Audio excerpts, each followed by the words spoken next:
Hello, my name is Elizabeth DeBose. Welcome to On Point, an occasional show with people of El Dorado County. Today, our guest speaker is Julie Robinson. Julie, would you like to tell us a little bit about yourself? 50-year-old white woman. I live in Placerville. I'm a registered nurse. Oh. I'm a mom and a partner.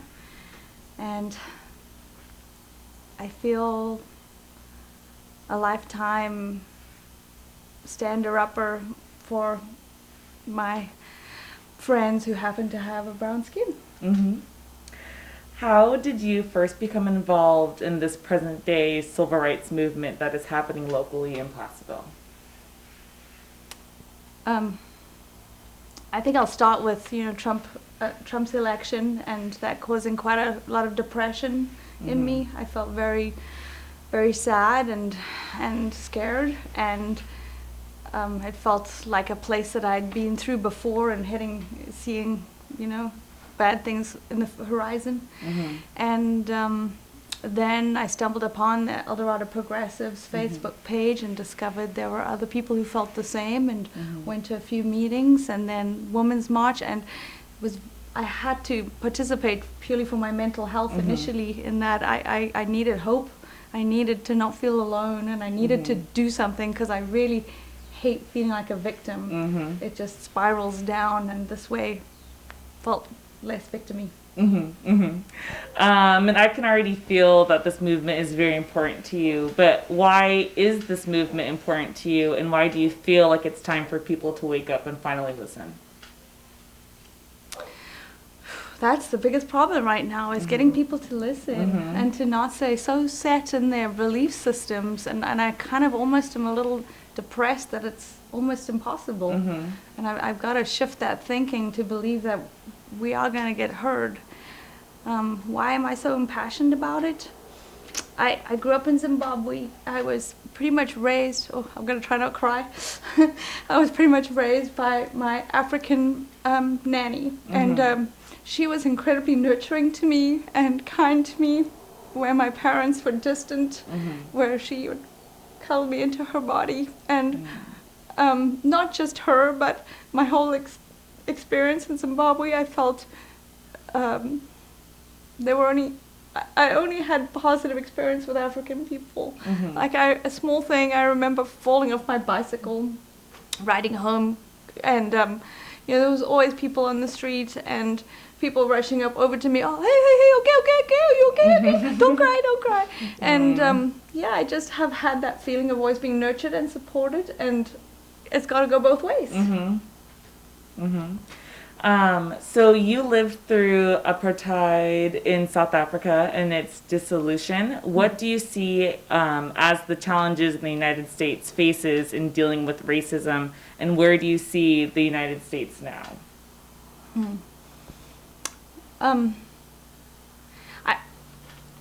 I have to just be honest about the personal, how it sits in my body. And I do remember pre the end of apartheid getting to the same place of feeling like it's never going to change, that these belief systems and these thoughts are so entrenched and it's never going to change. And that just made me so sad, even though I was out protesting, even though I was still doing what I could. And then miraculously things started happening, especially I think once the bigger world started participating. Once there was economic sanctions, once a lot of American companies disinvested. My own father lost his job after his American company disinvested. And then the sports boycotts. And then also there was a huge movement to supporting Nelson Mandela. That global shout out of apartheid is wrong was good. I think it did stop making people open their eyes on the ground going, wow, what are they talking about? Definitely brought a little crack of light in. And once things started changing, and then did change, it was the biggest anything is possible moment in my life. Any so insurmountable challenge, I go, apartheid fell. Apartheid fell. If that can, we can. We can overcome this. We just got to keep on. The perseverance yeah, I mean, it's not perfect. Things are not all rainbows, but the structure can be dismantled.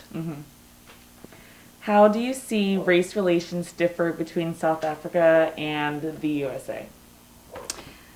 You know, when I first came to the US, I thought, hey, it's just like South Africa. Everybody talks, well, predominantly English and, you know, this and that. And about 3 months in, I suddenly had this real culture shock. And I had that real, wow, I'm not in Kansas anymore. And that's kind of how I also feel about the race relations. I've had my little rose-colored glasses on thinking, oh, it's okay, it's fine. And then, boof, there was a sudden moment where I suddenly realized, man, this place is racist, and it's not as overt as I grew up with. You know, I grew up with people saying terrible things, and I'm not going to say that was right, but at least it was out in the open. I mean, it was. I had an avenue to at least to say, well, that's not right. Why do you feel that? Where the racism in the U.S. is kind of sneakier. It's not as easy to stand up to. I often do feel kind of shut down and not knowing quite what to say. Yeah. From your perspective, what can Americans learn from South Africa? You know, one of the great, I want to say structural, but I don't know if that's really the right word, tools that New South Africa did utilize just at that time of the beginning of the end of the beginning of the New South Africa was it had the Truth and Reconciliation Commission, and so Archbishop Desmond Tutu set it up that every town, every community had an opportunity to speak, and they allowed anybody. I think it was limited by days, like 3 days, and I don't really know how you actually got on the list to speak. But they allowed everybody to come tell their story in the way of this terrible thing was done to me, and this terrible thing was done to me, and all spectrums of, you know. But none of it, I think, resulted, okay, I'm making this up, I'm not sure, but I don't believe anybody was, any court or arrests happened because of it. I think it was really just truth-telling and being heard, and it all got logged. And that was really healing. I think that was really healing. When people finally started feeling like they were being heard. Because exactly like the situation here, there was, even though we have a majority population of African, they still, their voices were so not heard. You know, I feel like it's like an abusive parent who, you know, that the voice is just, you don't have a voice, and then when you do try having a voice, you're still invalidated and told, no, that's not what happened, which is very painful.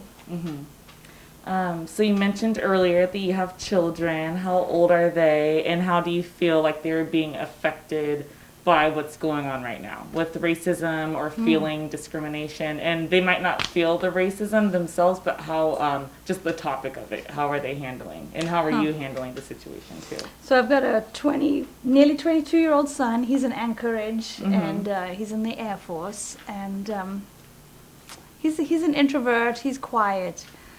He's got a big heart. You know, to be honest, we really haven't talked about it much. I'm going to do that. I'm going to talk to him more. I talk a lot to my next offspring, who's Robin. And I say offspring because Robin identifies as trans or non-binary. And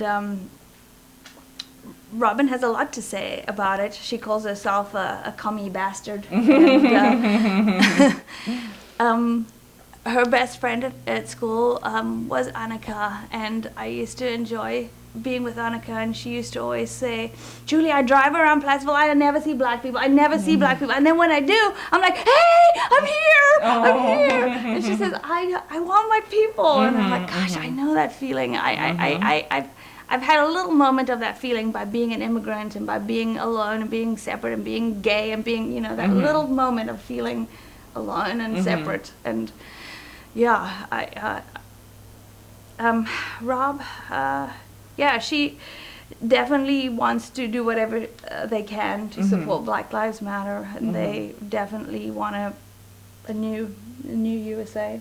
And my youngest is Emma. She's 14, and they're in the class with. She's in the class with Brighton. I know Brighton. Yeah. Aw. Yeah, and yeah, she was the one who told me the story of Brighton walking on Main Street and being called a nigger on the street, even though she wasn't there, and she was very upset about that. And she too, feels a strong urge to be an ally however she can. What is your advice for the youth and the next generation that is coming into this political game? Yeah. Well, I think honor your heart, honor your truth, honor your passions, and respect your mind and your inadequacies, and try to find your voice and your place, which is super hard. So yeah, waiting for somebody to give you your mission is gonna not get you going. You kind of have to. You kind of have to be bold, and you kind of have to be a little pushy, and like John Lewis says, you got to get into trouble. Good trouble. And Good trouble. That's not a comfortable place. And so yeah, if you've been a rule follower and waiting for somebody to give you permission to do something, nothing's going to happen. Unfortunately, you got to be a little bit out there. Got to be about that action. Yep. Got to be in there. And this is what is your take on white privilege? Do you feel like you've benefited from it, or, how do you feel about that personally?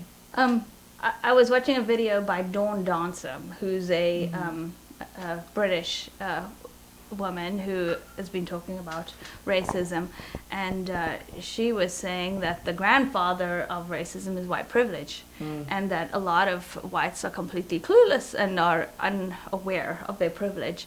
And I was able to say, oh no, I pretty much know that, because I was born into a country where the white minority completely dominated the culture, the society. Every political position was held by a white person. Every managerial position was held by a white person.